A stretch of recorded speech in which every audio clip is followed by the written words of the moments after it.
বাঙালি খানায় সবাইকে স্বাগত জানাই। আপনারা তো অনেকভাবে মাছের ডিম রান্না করে খেয়েছেন। একবার আমার মতন করে সহজ পদ্ধতিতে আপনিও শিখে নিতে পারবেন ছোট ছোট টিপস সহ।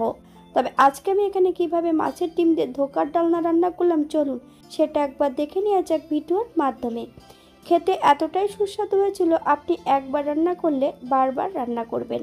আশা করছি আজকের ভিডিওটি ভালো লাগবে। সকল বন্ধুদের কাছে অনুরোধ করছি সম্পূর্ণ ভিডিওটি দেখার।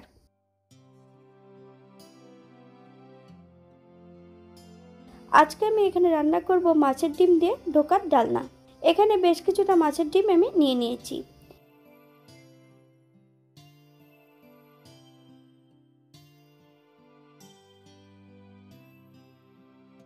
সম্পূর্ণ মাছের ডিমটা একটা মিক্সার বোলের মধ্যে অ্যাড করব।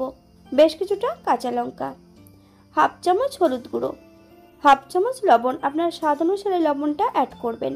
এখানে কিন্তু 1 চামচ পাতিলেবুর রস অ্যাড করতে হবে। জল ছাড়া কিন্তু মিক্সারে বেশ ভালো করে পেস্ট করে নিতে হবে।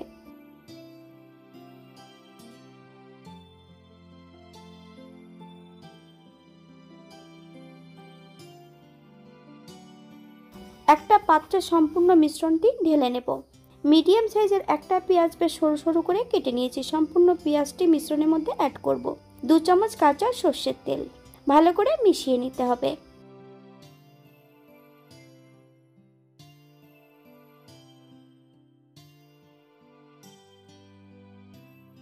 একটা কড়াইয়ের মধ্যে সামান্য একটু জল অ্যাড করব।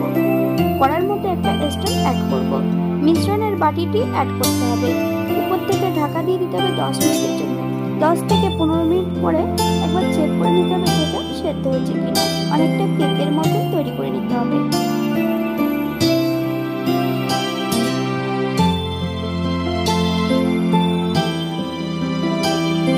অপর দিক থেকে একটা কড়াইতে বেশ কিছুটা সাদা তেল অ্যাড করেছি। তেল গরম হওয়া পর্যন্ত অপেক্ষা করতে হবে। মিডিয়াম সাইজের দুটো পেঁয়াজ বেশ সরু সরু করে কেটে নিয়েছি। পেঁয়াজ দুটোকে বেশ লাল করে ভেজে নেব। আপনারা আপনাদের পছন্দ মতো ভেজে নিতে পারেন।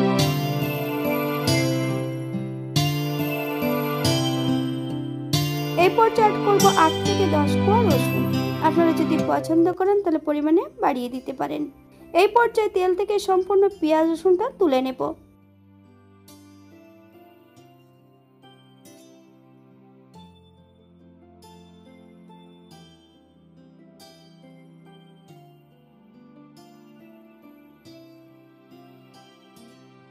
একই তেলে মাছের ডিমের ধোকাগুলো ভেজে নেব। উল্টিয়ে পাল্টিয়ে বেশ ভালো করে মাছের ডিমের ধোকাগুলো ভেজে নিতে হবে। বাঙালি রান্না ঘরোয়া উপকরণ দিয়ে আপনাদের যদি রান্নাগুলো পছন্দ হয় তাহলে চ্যানেলটি সাবস্ক্রাইব করে দিয়ে পাশে থাকবেন। পাশে থাকা বেলটি বাজিয়ে দেবেন, নইলে নিত্য নতুন রান্নার নোটিফিকেশন পাবেন না। আমার এই চ্যানেলে বিভিন্ন ধরনের রেসিপি দেওয়া আছে, আপনাদের যদি পছন্দ হয় তাহলে চ্যানেলটি ঘুরে একবার দেখে নেবেন। মাছের ডিমটা ভাজা হতে থাক। অপর দিক থেকে একটা মশলা তৈরি করে নেব।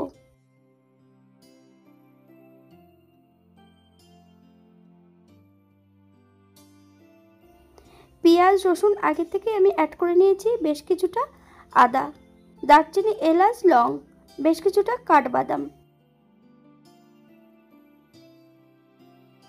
এখানে আমি শুকনো লঙ্কার কাঁচা লঙ্কা দুটোই কিন্তু অ্যাড করেছি। হাফ চামচ হলুদ গুঁড়ো আর হাফ চামচ জিরে গুঁড়ো, হাফ চামচ লবণ, আপনার স্বাদ অনুসারে লবণটা অ্যাড করবেন। বেশ কিছুটা জল দিয়ে একটা মিহি পেস্ট তৈরি করে নিতে হবে।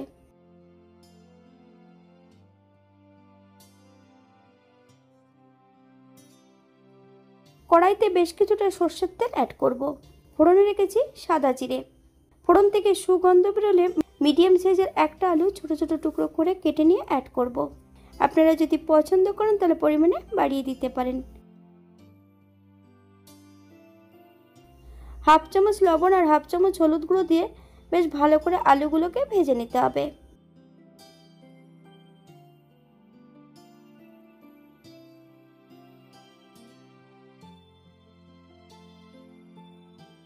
আলুগুলো তেল থেকে তোলার কোনো প্রয়োজন নেই। এই পর্যায়ে বেটে রাখা সম্পূর্ণ মশলাটা অ্যাড করব। আপনারা একবার স্ক্রিনের দিকে ফলো করবেন।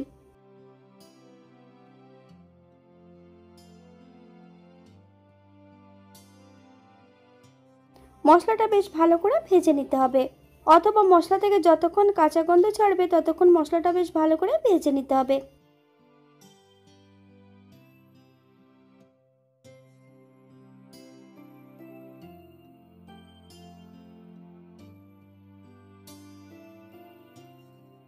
এই পর্যায়ে অ্যাড করব মশলা ধোয়া বাটি থেকে বেশ কিছুটা জল। মশলা থেকে যতক্ষণ তেল না ছাড়ছে ততক্ষণ বেশ মশলাটা ভালো করে কষিয়ে নিতে হবে। আপনারা যদি কাশ্মীরি লঙ্কার গুঁড়ো পছন্দ করেন তাহলে এই পর্যায়ে অ্যাড করতে পারেন।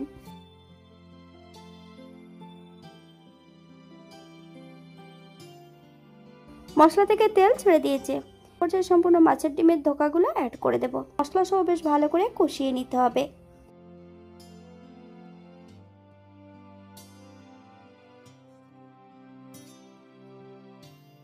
এই পর্যায়ে অ্যাড করবো 1 কাপ জল। আপনাদের যতটা গ্রেভির প্রয়োজন আপনারা ততটা জল অ্যাড করতে 5 থেকে 7 মিনিটের জন্য ঢাকা দিয়ে রেখে দেব মিডিয়াম আঁচে।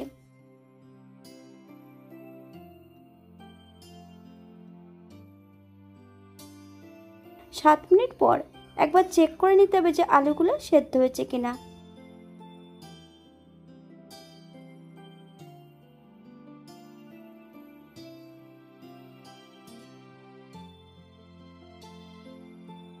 এই পর্যায়ে অ্যাড করব 1 চামচ ঘি।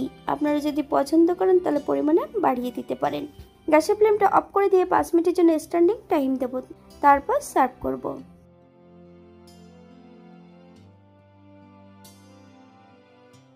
এটা দেখতে যেমন ভারী সুন্দর হচ্ছে, এটা গরম ভাতে খেতে কিন্তু অসম্ভব ভালো। আপনারা বাড়িতে একবার একই পদ্ধতিতে বানিয়ে নেবেন। এই মাছের ডিম দিয়ে এমনভাবে ধোকার ডালনা রান্না করলে মাছের আষ্টে গন্ধটা থাকবে না। এখানে কিন্তু পাতিলেবুর রস অবশ্যই অ্যাড করতে হবে। আমি এখানে যে যে উপকরণগুলো অ্যাড করে, আপনারা আপনাদের পছন্দ মতন উপকরণগুলো অ্যাড করতে পারেন। 1/2 চামচ কাশ্মীরি মেথি পাউডার অ্যাড করব। আজকের ভিডিওটি এই পর্যন্ত। সবাই সুস্থ থাকবেন, ভালো থাকবেন। অন্যদিন নতুন রেসিপি নিয়ে আপনাদের সামনে আবার আমি হাজির হব। নতুন ও পুরনো সকল বন্ধুদের অসংখ্য ধন্যবাদ ভিডিওটি দেখার জন্য। হাতে যদি সময় থাকে তাহলে একটা লাইক, কমেন্ট, শেয়ার করবেন।